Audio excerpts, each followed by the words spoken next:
t'adorons, Pardon. Nous t'adorons, Dieu vivant et fidèle. Vous m'entendez?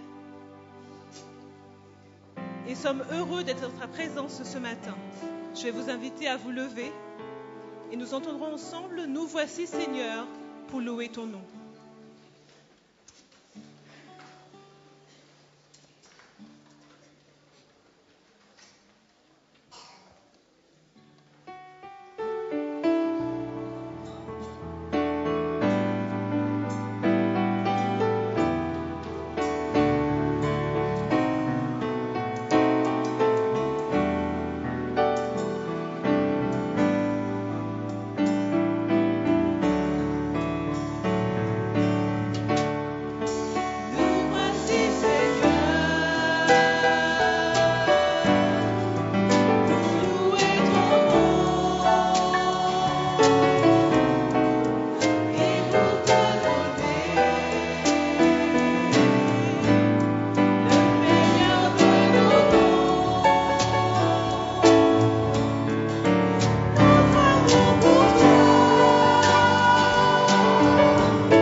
Béni soit le nom du Seigneur.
Éternel, notre Dieu, notre Père, que ton nom soit béni, que ton nom soit exalté, que ton nom soit glorifié en ce matin. Oui, tendre Père, nous te remercions de ta présence parmi nous. Nous te remercions pour ton Saint-Esprit. Et nous sommes venus pour t'offrir ce culte. Merci pour t'entendre. D'aide nous prédisposer à vivre ce moment de culte avec ta présence en nous et avec nous, au nom de Jésus-Christ. Amen.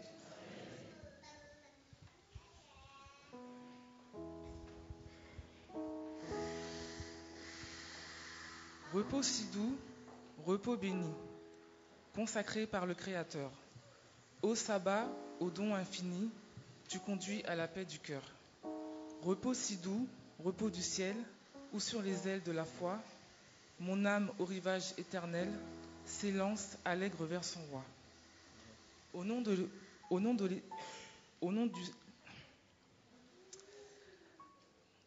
des officiants et moi-même, je te souhaite une cordiale bienvenue.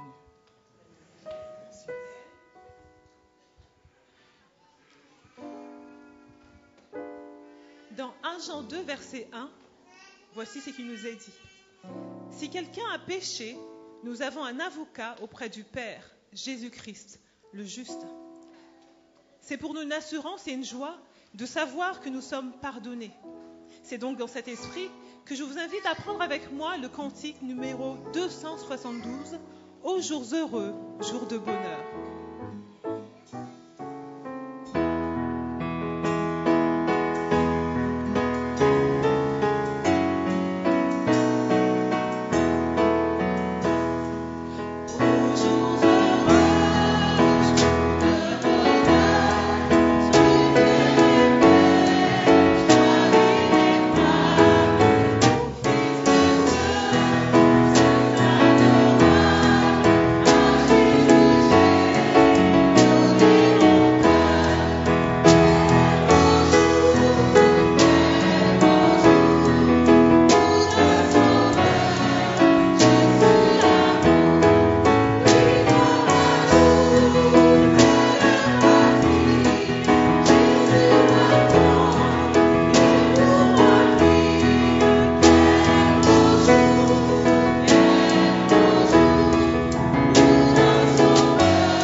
À prendre la position pour la prière.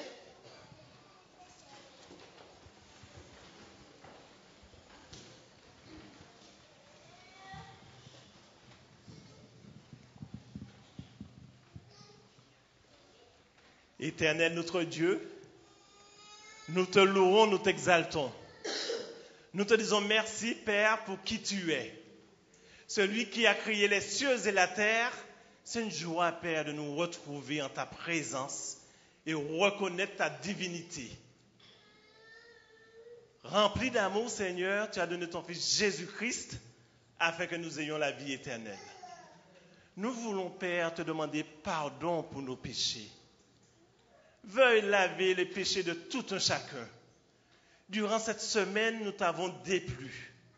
Nous avons pu dire, regarder, penser à des choses qui nous ont souillés et qui t'ont déshonorés.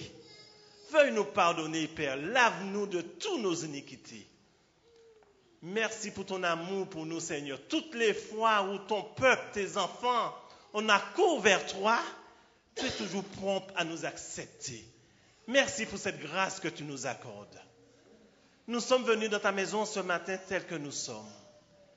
Certains avec des difficultés, ça peut être physique, moral, mental, spirituel. En ce moment, Seigneur, nous voulons tout mettre à tes pieds. Te demandant, Seigneur, de gérer, parce que nous sommes incapables. Nous voulons avoir une pensée, Seigneur, pour la fille d'Irène, pour Ludivine, Dieu des armées. Rien ne t'est impossible.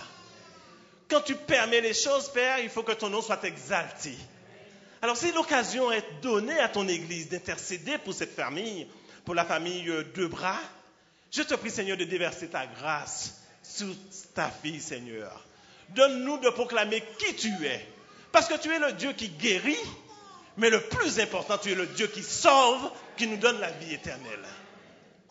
Fais éclater ta gloire, Seigneur. Je te loue, je t'exalte, parce que dans la semaine, il y a eu de ceux qui ont eu des bonnes nouvelles. D'autres qui ont entendu aussi des mauvaises nouvelles.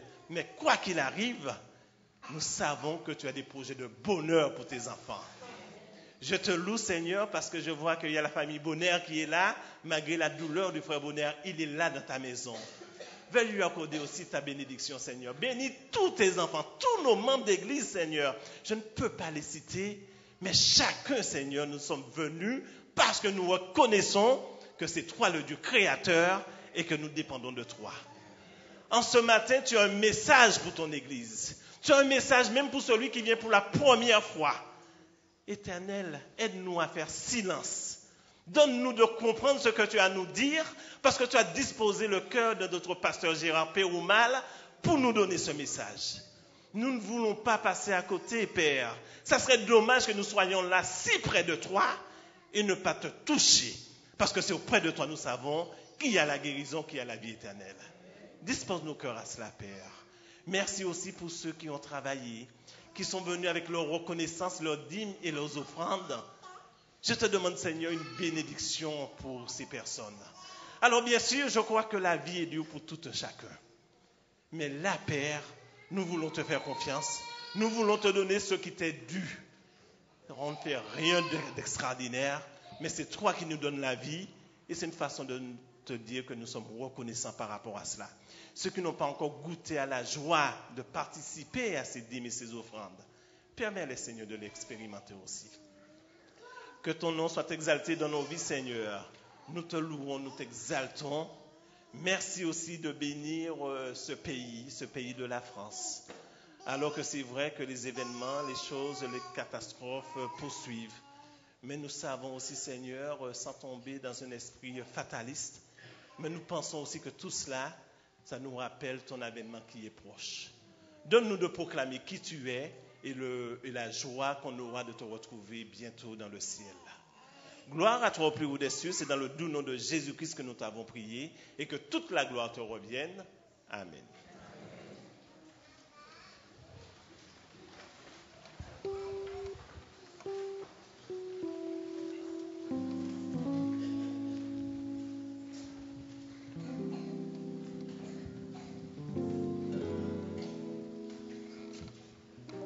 Chaque jour, l'amour, la miséricorde, la bonté, la joie se manifestent dans ta vie, dans ma vie. C'est pourquoi nous voulons adorer ce grand Dieu. Par ce chant, nous le louons, ton amour, ta puissance, et nous chanterons successivement 2 chants Donc ton amour, ta puissance, suivi de c'est si bon de louer ton nom.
Nous allons les accompagner par le chant « Je suis un jeune soldat ».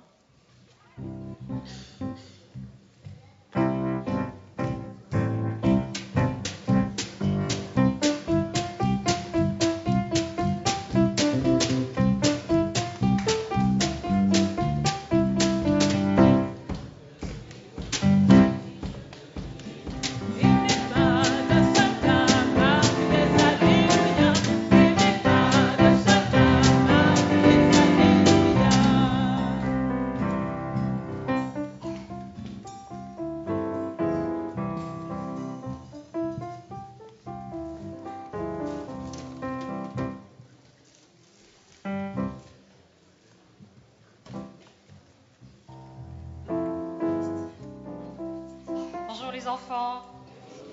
Bonjour les plus grands. Vous avez passé une bonne semaine? Alors la semaine dernière, j'avais demandé qui c'est qui avait passé une mauvaise semaine. Et l'un de jumeaux, alors j'ai oublié de demander le prénom, si c'était Jean-Paul? Jean-Pierre, tout faux.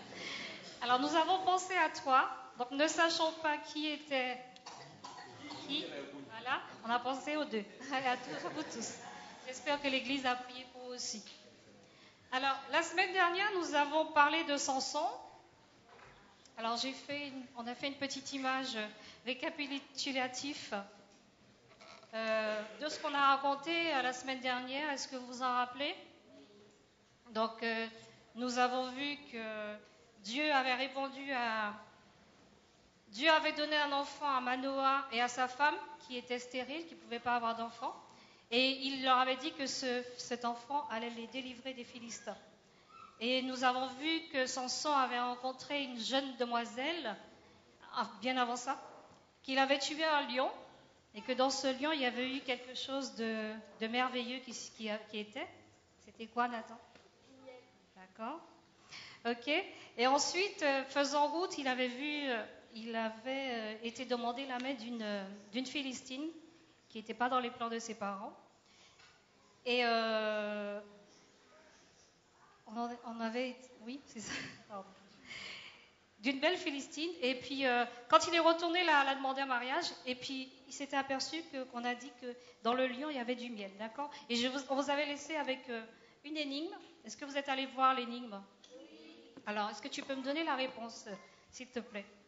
C'était le miel et le lion. Alors, l'énigme disait quoi?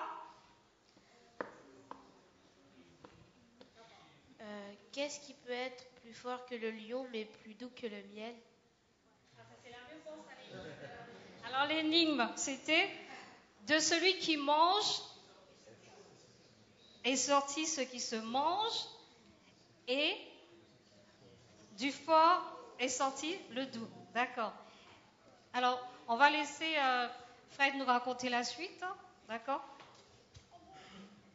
Donc voilà, donc vous avez la réponse. Et effectivement, les compagnons de Samson, eux aussi ont trouvé la réponse. Mais pas n'importe comment, ils ont trouvé la réponse parce que la femme de Samson leur a donné la réponse, alors qu'elle ne devait pas le faire, parce qu'elle a eu peur que ses compagnons puissent le tuer.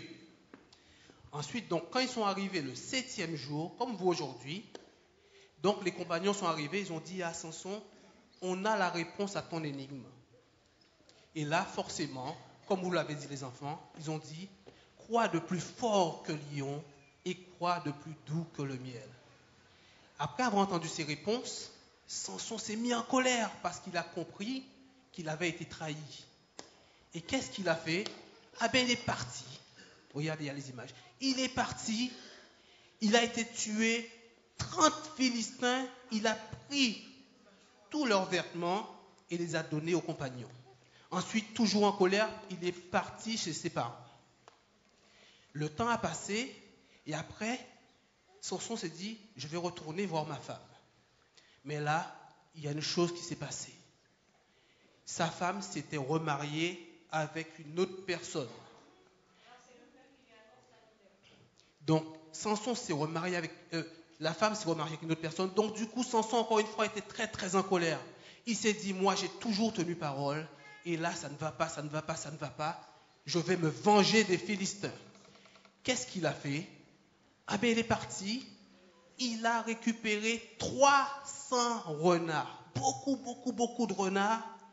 Il les a attachés 2 par 2 par la queue. Et il a mis du feu par un flambeau. On dit un flambeau, c'est un bâton qui est attaché aux queues. Et il les a lâchés dans toute la récolte des Philistins qui étaient bien prêts pour être ramassés. Donc voilà, il a mis le feu à tout ça et toute la récolte des Philistins a été détruite, brûlée, carbonisée. Après, Samson est parti dans une caverne. Les Philistins, le matin, en se réveillant, se disent, mais qu'est-ce qui s'est passé? Mais pourquoi on n'a plus de récolte? On leur a dit, c'est Samson qui a fait ça. Ils se sont dit, on ne peut plus laisser Samson faire n'importe quoi, on va se venger.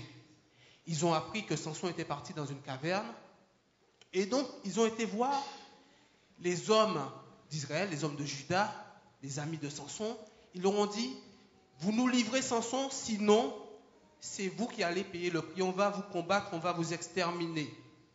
Donc, les hommes, ils ont eu peur. Ils ont été voir Samson. Il a dit, il faut absolument qu'on te livre. Il faut qu'on te livre aux Philistins, sinon, c'est nous qui allons mourir.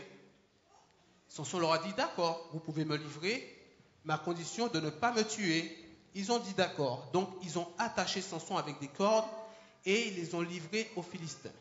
Quand Samson a vu les Philistins, il a éclaté les cordes qu'il attachait et avec l'image que Patricia va nous montrer, il a pris une mâchoire d'âne qui était par terre et il a tué tous les Philistins qui étaient là. Il y en avait 1000. Vous imaginez 1000 personnes seulement avec une mâchoire d'âne. Waouh! Après ça, Samson est reparti. Les Philistins, les ennemis, ils ont dit, on ne pourra jamais le battre. Il est vraiment trop fort. Et c'est comme ça que durant 20 ans, Samson a fait la guerre aux Philistins. Puis un beau jour, Samson est rentré dans la ville carrément des Philistins qui s'appelait Gaza. Quand les Philistins ont su ça, ils se sont dit, là on peut l'attraper.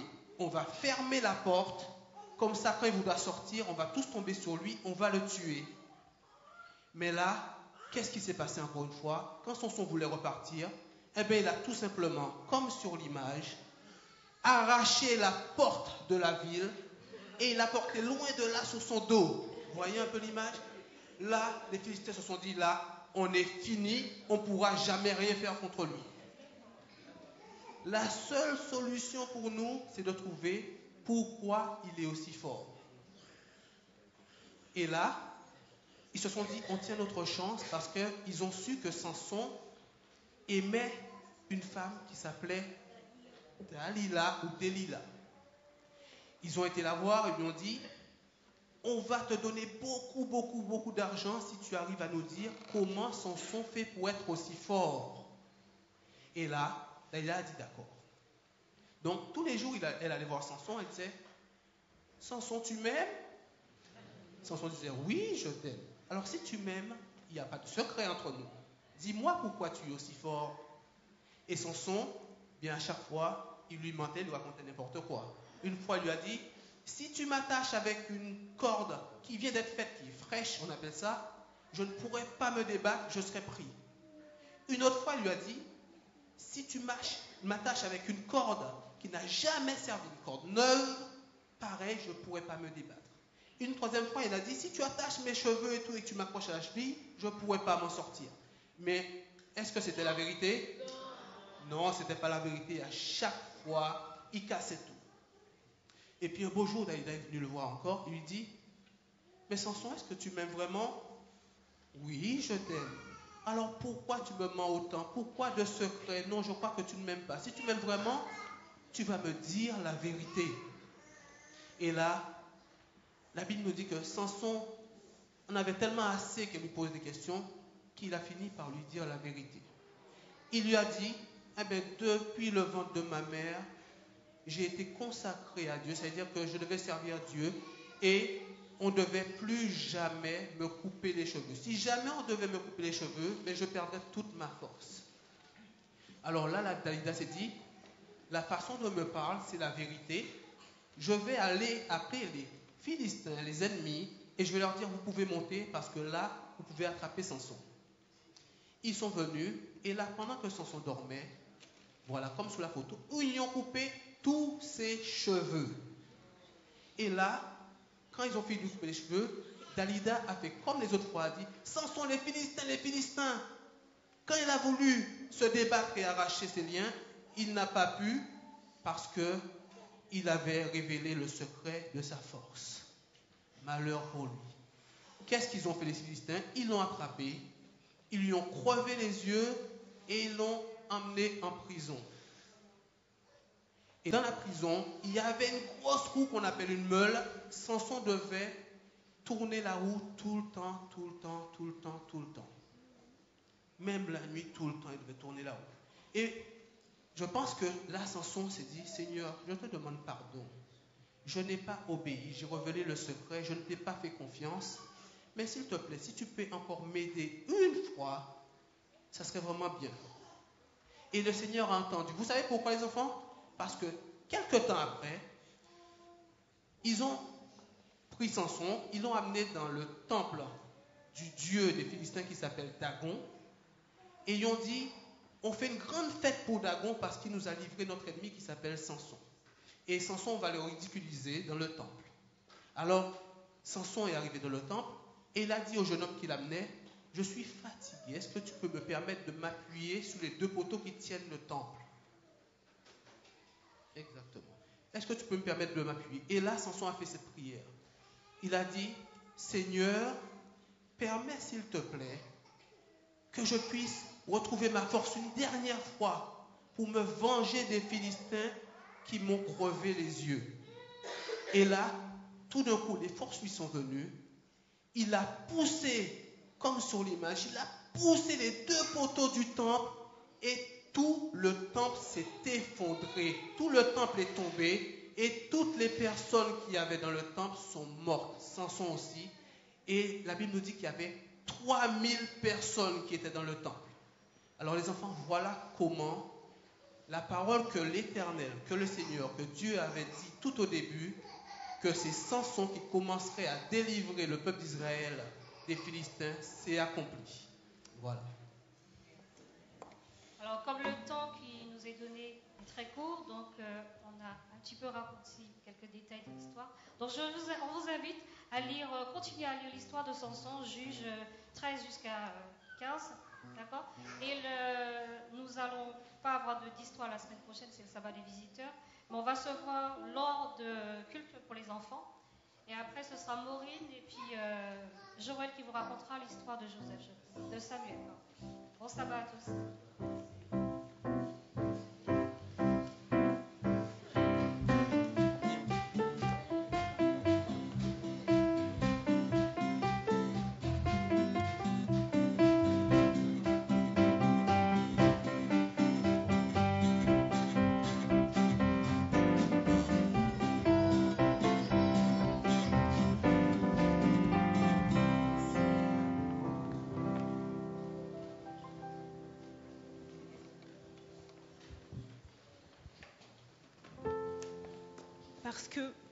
Parce que l'Éternel nous a bénis, c'est en signe de fidélité que nous avons apporté nos dîmes et nos offrandes. J'invite les diacres et les diaconesses à passer dans les rangs afin de les recueillir.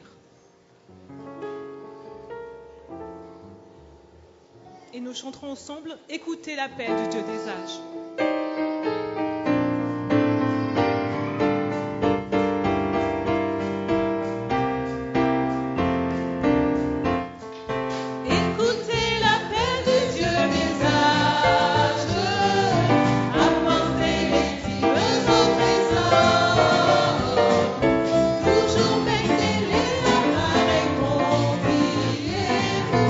Oh, sa promesse bénie.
la lecture de la parole de Dieu.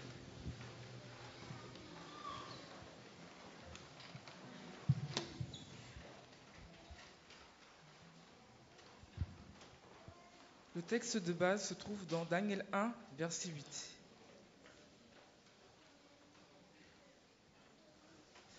Daniel résolut de ne pas se souiller par les mets du roi et par le vin dont le roi buvait, et il pria le chef des eunuques de ne pas l'obliger à se souiller.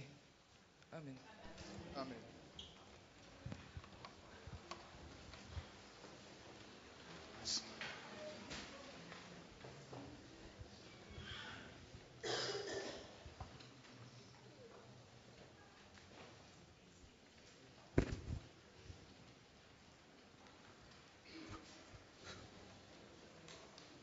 Chers frères et sœurs, chers amis, je vous salue très fraternellement en ce matin.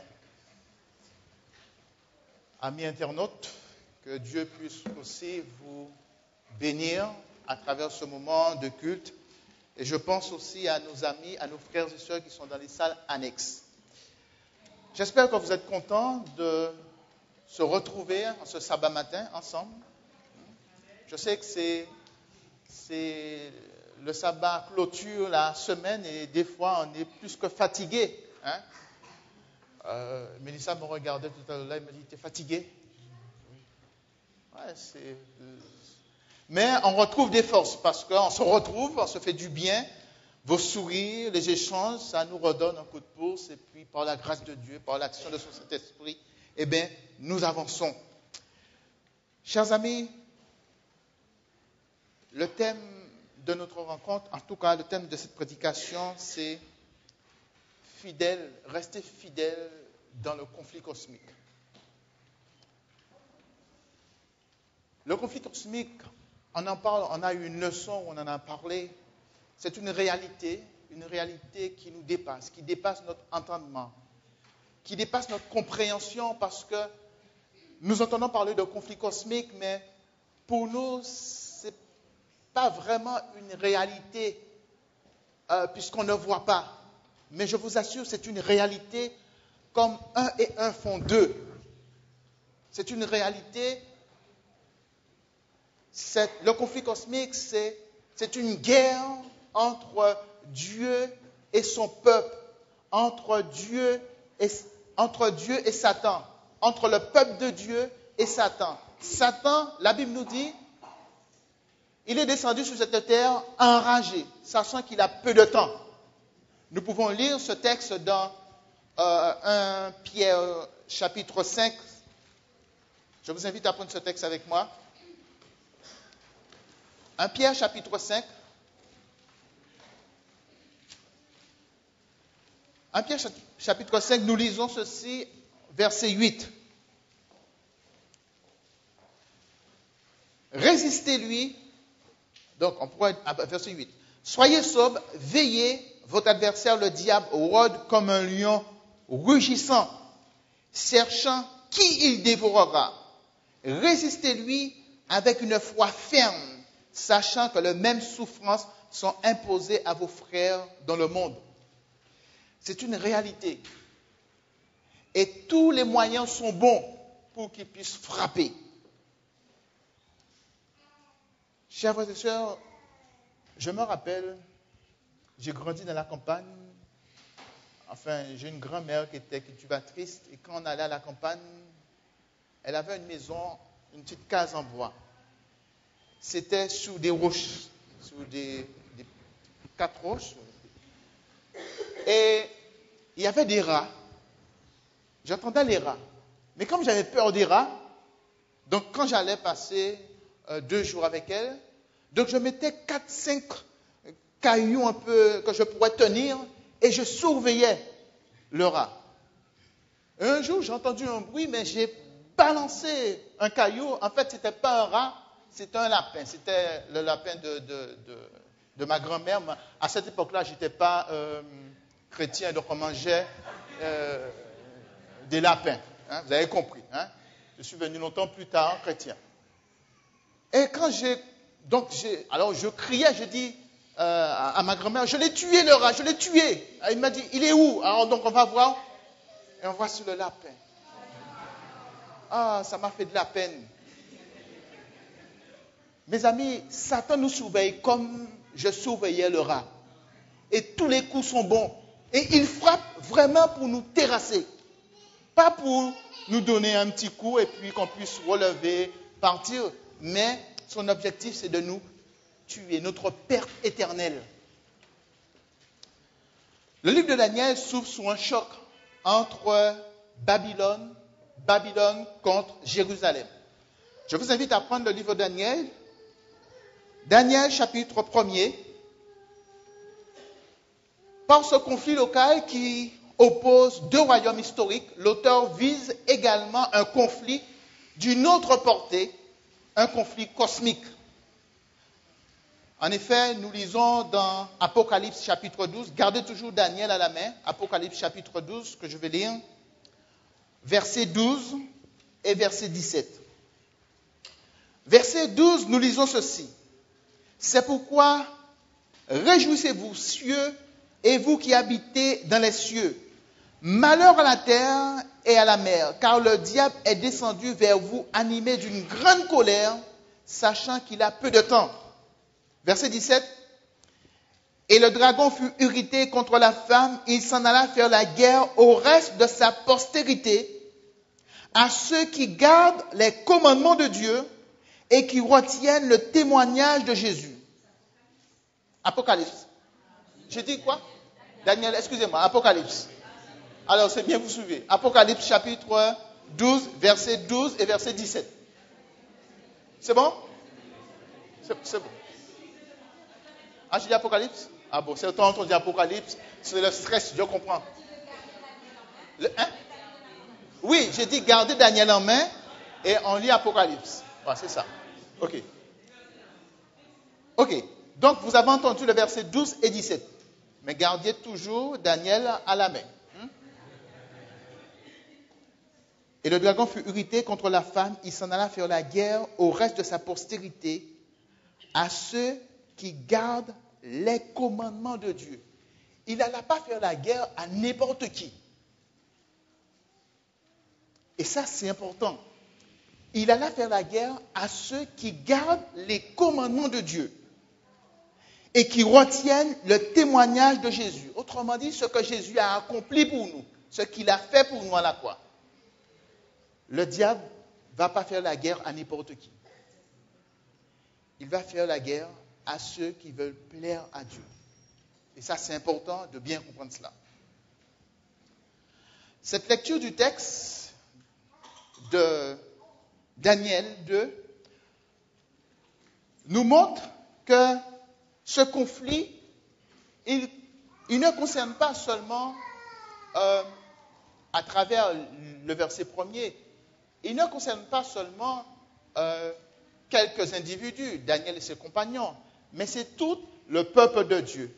En effet, vous savez, le royaume de David a été séparé en deux. Il y avait le royaume du nord et le royaume du sud. Le royaume du nord, a subi, a vécu ce que le royaume du nord, ce que le royaume du sud est en train de vivre. Pourquoi? À cause de leur désobéissance. Le royaume du sud, et on pourrait le lire, mais on n'aura pas le temps parce que le temps est avancé.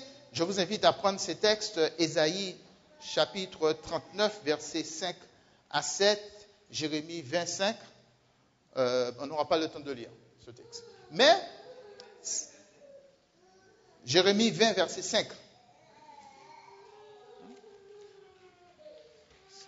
Je vous invite à lire ces textes, car c'est très important de savoir quel était le péché, qu'est-ce qui a conduit le royaume de Juda dans cette situation.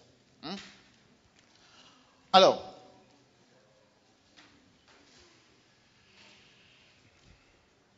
donc, la troisième année du règne de Joachim, roi de Juda, Nebuchadnezzar, roi de Babylone, marcha contre Jérusalem et l'assiégea. Verset 1 de Daniel, chapitre 1er.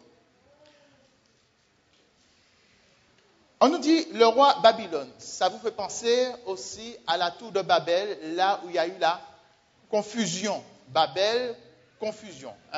La tour de Babel. depuis la notion, le titre Babel, Babylone, c'est toujours en opposition avec Dieu, avec le peuple de Dieu, avec tous ceux qui veulent vraiment servir Dieu, fidèles à Dieu.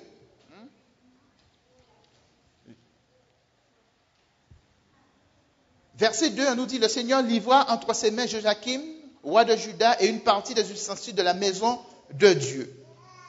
Nebuchadnezzar emporta les ustensiles au pays de Shinéar, dans la maison de son Dieu, et il les mit dans la maison du trésor de son Dieu.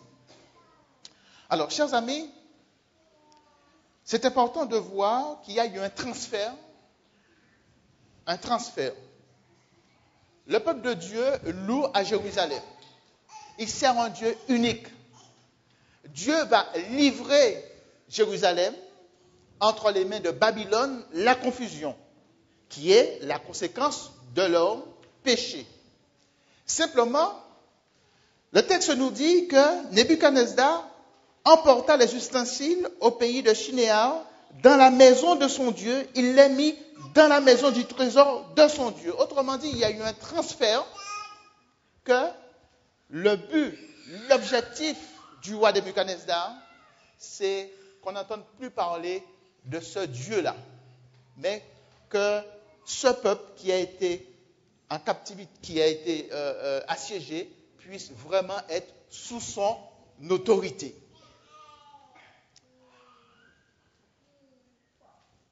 À partir du verset 3, le roi donna ordre à Ashpenaz, chef de eunuques, d'emmener quelques-uns des enfants d'Israël de race royale ou de famille noble, de jeunes garçons sans défaut corporel, beaux de figure, doués de sagesse, d'intelligence et d'instruction, capables de servir dans le palais du roi et à qui l'on enseignait les lettres et la langue des Chaldéens.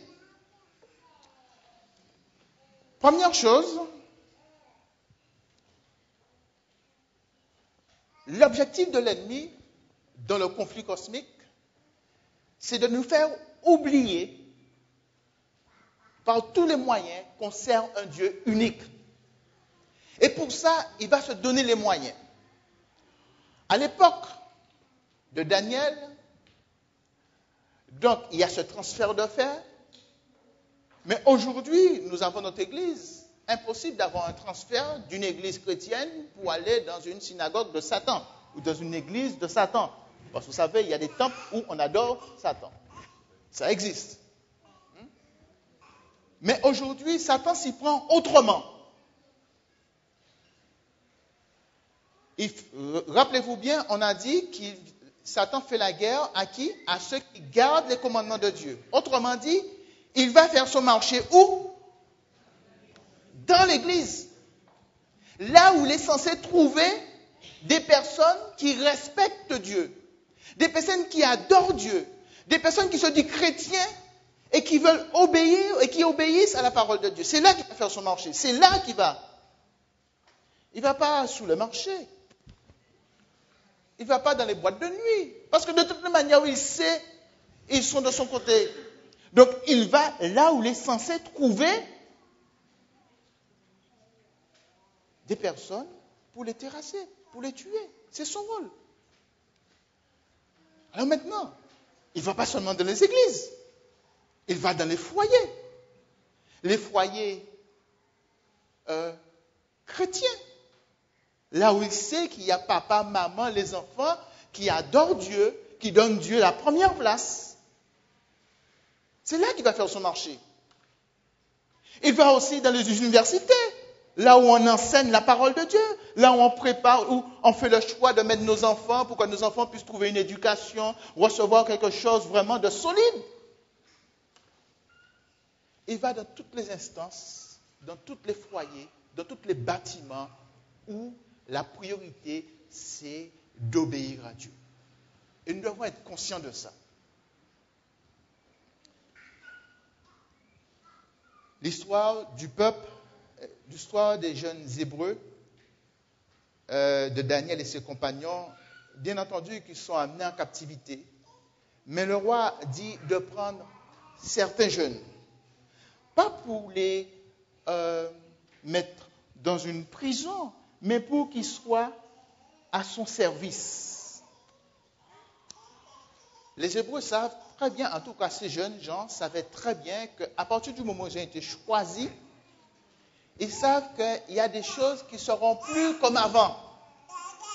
Ils vont dans un autre monde, dans un autre milieu. Ça, ils le savent. Les jeunes Hébreux savent qu'ils ont tout perdu à ce moment-là. Leur passé, leur espoir, leur identité, leur valeur, tout est désormais compromis. Il y a un risque. C'est des jeunes adventistes qui ont reçu un enseignement dans la famille, qui ont été à Damary à l'école, qui ont fait des études du lycée à Collonges. Donc, c'est des enfants qui ont reçu tout un bagage pour suivre le maître.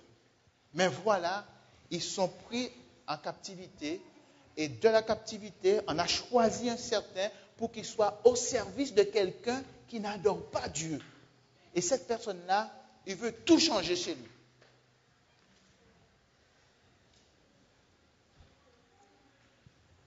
Arrivés à Babylone, les Hébreux sont immédiatement pris en main. Verset 5. Le roi leur assigna pour chaque jour une portion des mets de sa table et du vin dont ils buvaient, voulant les élever pendant 3 années, au bout desquelles ils seraient au service du roi. La première chose, donc, les stratégies de l'ennemi, la première chose qu'on a dit, il va là où il est censé trouver. La deuxième chose, c'est qu'il va changer des choses. Comment il s'y prend? Donc, il a un objectif précis. Et ça, il ne faut pas vous leurrer. Si nous, on n'a pas d'objectif pour Christ, Satan, il a un objectif pour nous. Et il se donne les moyens. Là, il va commencer par l'alimentation.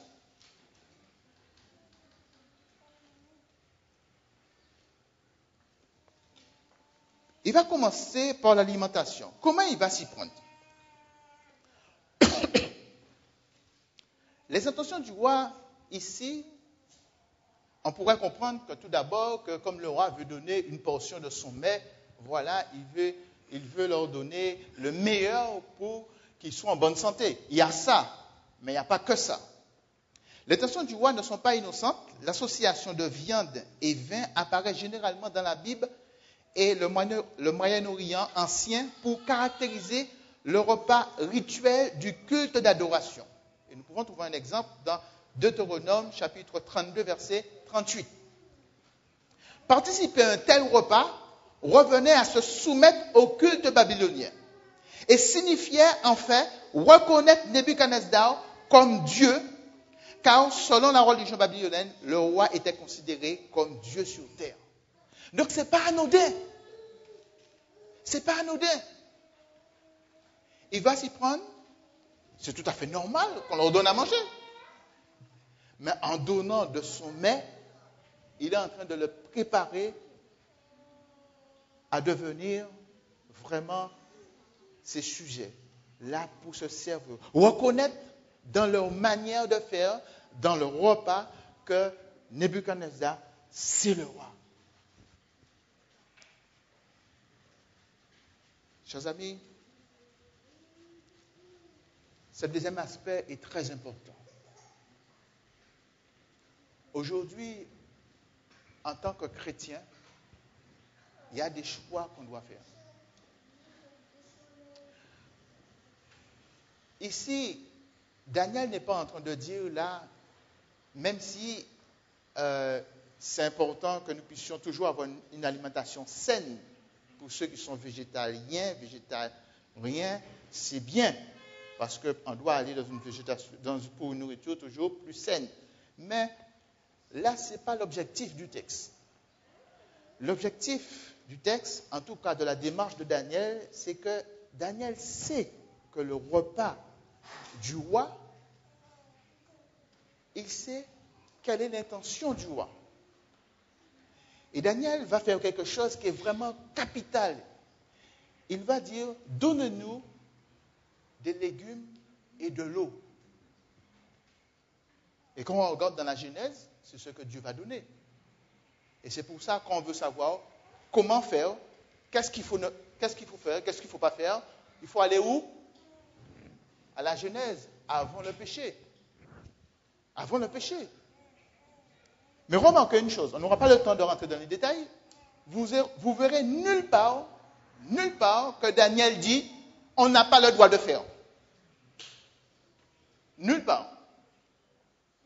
Daniel ne dit jamais, on n'a pas le droit. Daniel est ce qu'il croit. Et c'est important, mes amis, que nous puissions instruire nos enfants. Parce que souvent, des fois, quand ils ont un problème de samedi, oui, je n'ai pas le droit de faire. Je n'ai pas le droit d'aller. Non, il n'y a pas une question qu'on n'a pas le droit. On a le droit de tout faire. En Christ. Quand j'appartiens à Christ, je vis Christ. Ma vie reflète Christ. Mes choix, mes orientations, mes lectures, tout témoigne que j'appartiens à Christ. Mais je ne dis pas que je n'ai pas le droit de faire quelque chose. Si tu n'as pas le droit, c'est que il y a quelque chose qui t'interdit de faire. Si on est en Christ, vivons comme des personnes qui sont en Christ. Nous sommes sauvés, le texte biblique nous dit, en espérance, nous sommes assis en espérance en Jésus dans les cieux. Vivons comme des personnes sauvées. Alors revenons à notre texte. Et on pourrait prendre des exemples. On pourrait citer des exemples. Vraiment de voir que nous devons faire des choix à tout moment. Vous savez, aujourd'hui, mes amis, c'est malheureux. Mais aujourd'hui, tous nos enfants, ils ont au moins, pour certains, une tablette. Pour certains, un téléphone. Aujourd'hui, le téléphone, il y a Internet. Même si tu ne veux pas Internet, avec 9 € maintenant, on a Internet. Donc, et c'est une technique de l'ennemi. On peut faire des bonnes choses avec, mais il peut faire beaucoup de dégâts dans la vie d'un enfant. Combien nous devons être sensibles dans la manière de gérer cela. Et sans nous rendre compte, on ne le fait pas. On offre à l'enfant un portable ou quelque chose pour que l'enfant puisse commencer à faire ses cours, aller s'informer. Mais sans nous rendre compte, on est en train d'ouvrir une porte, si on n'est pas vigilant, qui permet à l'ennemi de rentrer. Et ça ne commence jamais avec quelque chose d'horrible. Ça commence par des petites choses. Des petites choses. Et puis après, on s'habitue. Et puis après, on prend l'habitude. Et puis après, on ne voit pas le problème. Et puis après, on continue. Et puis après, on se dit, mais comment l'enfant, je ne comprends pas, je prie. Mais oui, mais tu pries. Mais comment tu as préparé l'enfant? Comment tu l'as nourri? Qu'est-ce que tu lui as donné? L'enfant est ce qui a fait de lui ce qu'il est. Et vice-versa aussi. Et pour nous aussi, c'est pareil. Pour nous adultes, nous ne sommes pas à l'abri de ça. Nous ne sommes pas à l'abri de ça. Nebuchadnezzar savait que donner ce repas à Daniel et ses compagnons avait pour résultat qu'ils puissent les préparer vraiment à être à son service. Alors, troisièmement, pour bien marquer ce transfert d'autorité, Nebuchadnezzar va jusqu'à changer leur nom. Tout ce qui est dans le nom pourrait rappeler l'ancien Dieu, tout ce qui est dans leur nom. Donc il faut changer ça. Le but de Nebuchadnezzar, c'est qu'il veut remplacer tout ce qui pourrait rappeler Dieu. Alors Daniel, qui signifie en hébreu Dieu est mon juge, devient Belshazzar, qui signifie que belle.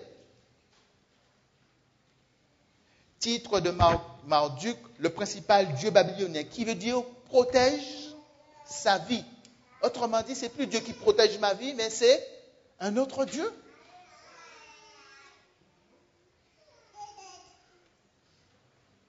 Anania, qui signifie en hébreu grâce de Yahvé, devient Shadrach, qui signifie ordre d'Aku, Dieu sumérien de la lune. La grâce de Dieu, elle est où? Plus de grâce. Le le nom Anania, je n'entends plus. J'entends plus cette vibrer de ma tête, la grâce de Dieu me suffit, la grâce de Dieu est sur moi. Mais ordre d'accu. Troisièmement, Michael, qui signifie en hébreu, qu'est-ce que Dieu est, devient Mécha, qui signifie qu'est-ce que Kaku est.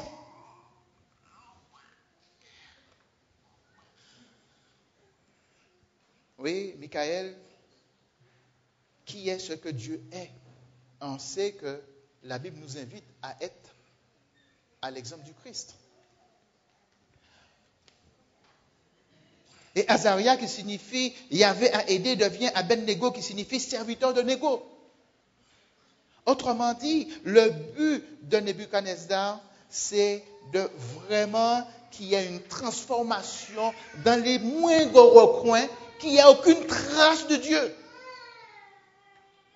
Et l'ennemi, c'est ce qu'il fait, mes amis. Et c'est pour ça, continuellement, c'est important pour nous de nous examiner. C'est important pour nous de reconsidérer nos choix. C'est important pour nous de reconsidérer nos voies. C'est important pour nous, mes amis, de nous interroger.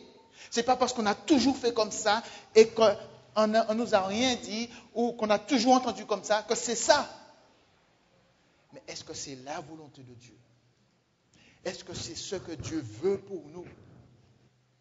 Est-ce que c'est ce que Dieu veut pour les chrétiens aujourd'hui? Alors le texte, quatrièmement, le texte qui a été lu, le texte nous dit, Daniel résolut de ne pas se souiller par le mets du roi et par le vin dont le roi buvait. Il pria le chef des eunuques de ne pas l'obliger à se souiller. Cette notion de souiller, mes amis, c'est un terme vraiment religieux qu'on retrouve dans Lévitique chapitre 11, versets 29 à 40. Ici, Daniel prend la résolution, éloigné de sa parenté, de sa famille, dans un autre monde, avec une autre culture, avec d'autres dieux. Daniel prend la résolution d'être fidèle à Dieu. Vous savez, je ne sais pas si on peut essayer de s'imaginer ce que ces jeunes Hébreux ont vécu. C'est vraiment un déracinement. Ils sont seuls.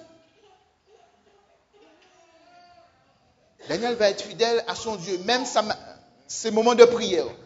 On n'a pas le temps d'entrer dans les détails. Ce moment de prière. Alors on va l'accuser, mais il va rester fidèle à Dieu.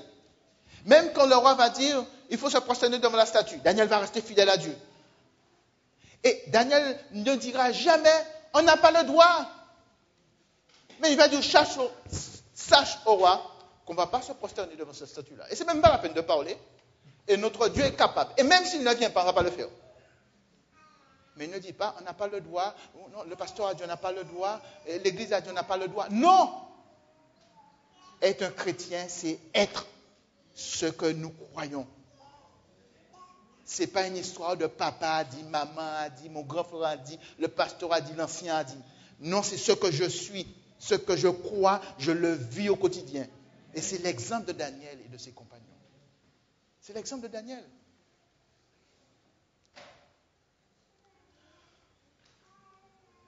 Daniel veut, par sa résolution, ainsi se resituer par rapport à Dieu et au roi. Son Dieu n'est pas le roi, mais le Créateur.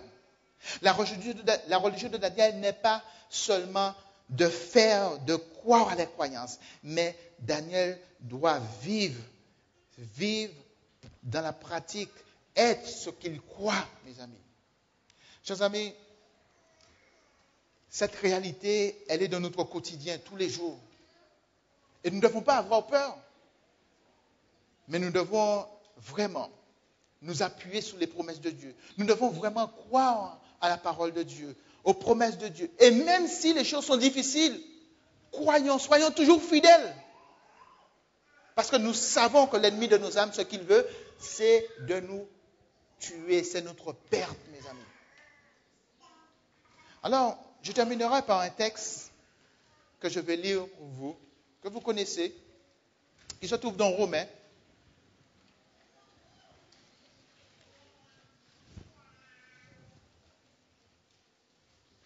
Romains chapitre 8.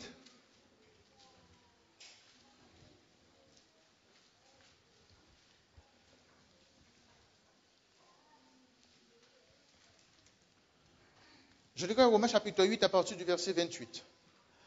Nous savons du reste que toute chose concourt au bien de ceux qui aiment Dieu, de ceux qui sont appelés selon son dessein. Car ceux qu'il a connus d'avance, il les a aussi prédestinés à être semblables à l'image de son Fils, afin que son Fils soit le premier-né de beaucoup de frères. Et ceux qu'il a prédestinés, il les a aussi appelés, et ceux qu'il a appelés, il les a aussi justifiés, et ceux qu'il a justifiés, il les a aussi glorifiés. Que dirons-nous donc? Que dirons-nous donc à l'égard de ces choses? Si Dieu est pour nous, qui sera contre nous? Lui qui n'a pas épargné son propre Fils, mais qui l'a livré pour nous tous, comment ne nous donnera-t-il pas aussi toutes choses avec lui? Qui accusera les élus de Dieu? C'est Dieu qui justifie. Qui les condamnera? Christ est mort, bien plus, il est ressuscité, il est à la droite de Dieu et il intercède pour nous. Qui nous séparera de l'amour du Christ? Serait-ce la tribulation ou l'angoisse ou la persécution ou la faim ou la nudité ou le péril ou l'épée? Selon qu'il est écrit, c'est à cause de toi qu'on nous met à mort tous les jours, qu'on nous regarde comme des brebis destinées à la boucherie. Mais dans toutes ces choses, nous sommes plus que vainqueurs par celui qui nous a aimés. Car j'ai l'assurance que ni la mort, ni la vie, ni les anges, ni les dominations, ni les choses présentes, ni les choses à venir, ni les puissances, ni la hauteur, ni la profondeur, ni aucune autre chose, ni aucune autre créature ne pourra nous séparer de l'amour de Dieu manifesté en Jésus-Christ notre Seigneur. Chers amis, nous sommes dans un conflit cosmique réel. Mais dans ce conflit, nous sommes déjà vainqueurs. Parce que Christ a remporté la victoire pour nous. Que Dieu puisse nous aider vraiment à rester fidèles. Fidèles à lui, ça sous-entend fidèles à ses principes, fidèles à sa parole, fidèles à ses commandements. Que nous puissions être, pas que nous puissions paraître en voulant faire, mais être. Et la Bible dit, à l'amour que vous avez les uns pour les autres, tous sauront que vous êtes mes disciples. Laissons les gens nous poser la question. Que Dieu nous aide vraiment, mes amis, et que, à travers cette réflexion, nous puissions redoubler d'ardeur dans notre course chrétienne et faire toujours plus pour être et rester à Jésus-Christ. Amen.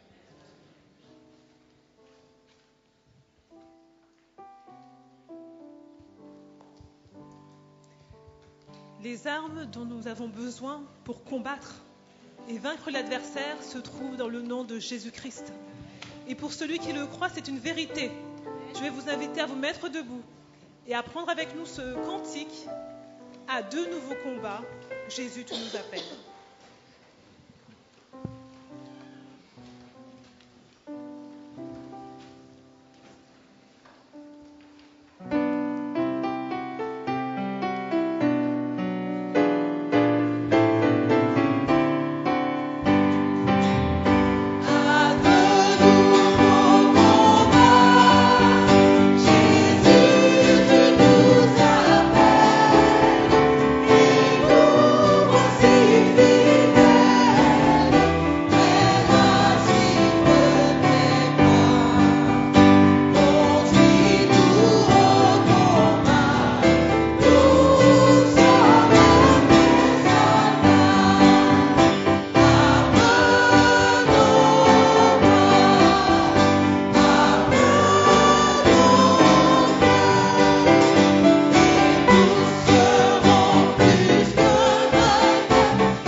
Gardons notre position pour la prière.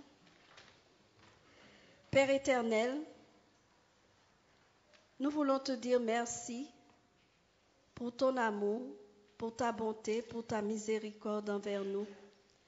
Merci pour ta parole que tu nous as donnée à travers ton serviteur, où tu nous rappelles que nous sommes dans un conflit cosmique, mais qu'à travers ce conflit, tu nous dis que tu es avec nous.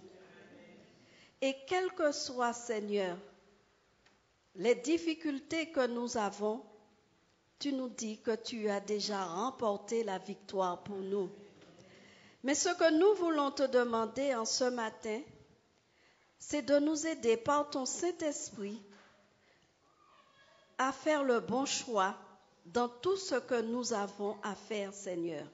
Que nous puissions vivre vraiment ta parole. Que nous puissions vraiment te laisser agir en nous et que nous puissions vraiment te rester fidèles en toutes choses, Père. Seigneur, nous avons besoin de toi dans ce combat. Tu nous as donné des armes pour que nous puissions remporter la victoire. Alors donne-nous de passer du temps à tes pieds. En sorte que, Père, quand nous aurons des choix à faire, que nous puissions faire le bon choix et te rester fidèles. Veuille nous guider, nous conduire chaque jour, chaque instant de notre vie par ton Saint-Esprit et que tu puisses demeurer en nous, que nous puissions demeurer en toi et que nous puissions porter du fruit à la gloire de ton Saint-Nom et que nous puissions toujours rendre un bon témoignage de toi. C'est au nom de notre Seigneur Jésus-Christ que nous te réclamons ces grâces et pour ta gloire. Amen.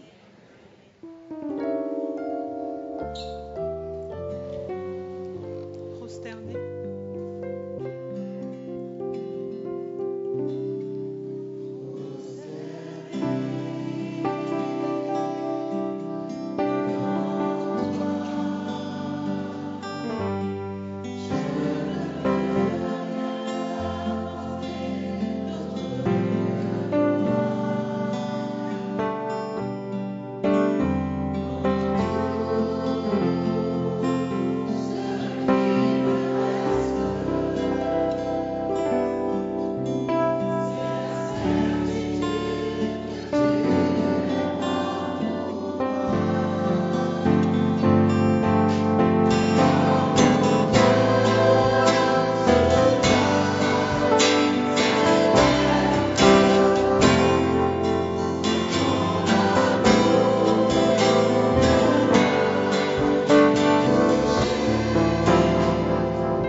Recevez la bénédiction de notre Seigneur. Que l'Éternel te bénisse, chacun présent en ce midi. Que l'Éternel donne des ordres à ses saints anges qu'ils nous accompagnent. Que l'Éternel nous donne pleinement sa paix en Jésus-Christ et qu'il nous conduise par l'action de son Saint-Esprit avec assurance. Que nous ne puissions pas douter de sa présence en nous et de sa paix qui nous accompagne. Allez en paix au nom de Jésus. Amen. Asseyez-vous.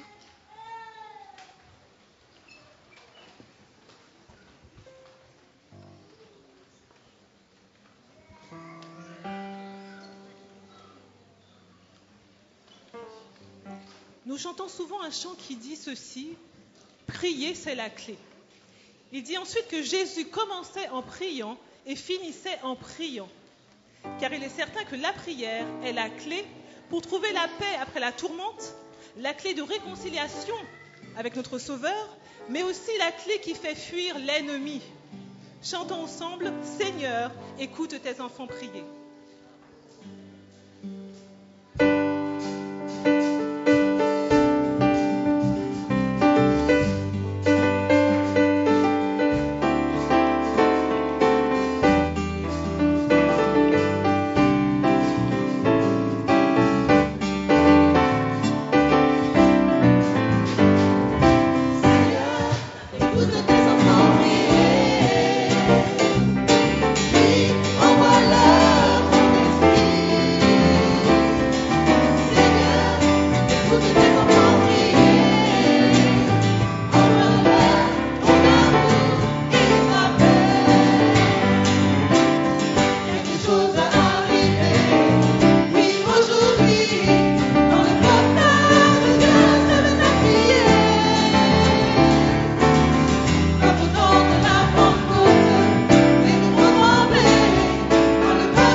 le Seigneur, l'enfer tremble de peur.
Je vous souhaite un excellent sabbat sous le regard de notre Seigneur.